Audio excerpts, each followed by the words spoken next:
I know this is your field of specialty, which is tank warfare. The Ukrainians are still begging for tanks. The Chancellor of Germany has indicated he's willing to send German tanks to Ukraine. I don't know how easy it is for the Ukraine troops to operate German tanks. However, he says he doesn't want to do that if German tanks are the only tanks in Ukraine. Hint, hint, he wants American tanks there. How crazy is the idea that the Americans would send tanks?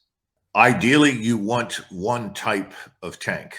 You don't want to have to deal with 4 or 5 different kinds of tanks because truthfully the sighting mechanisms, the firing mechanisms, the training that's required for each one is different. So I do understand the desire to stick with one. The Leopard tanks are more exacting in their demands on the crew than on an M1 tank. M1 Right, so Leopard is American or German? No, the Leopard series tanks are German, and having been on both of them, they're both excellent tanks. Let there be no mistake about it. Of the two, I would choose the Leopard simply because it has a good diesel engine on it. You don't have to refuel it every 6 to 8 hours. So from that standpoint, I would do so. I would opt for the German thing. But I understand the German position. I think the Germans are worried, and justifiably, I would add, that they're going to be hung out to dry.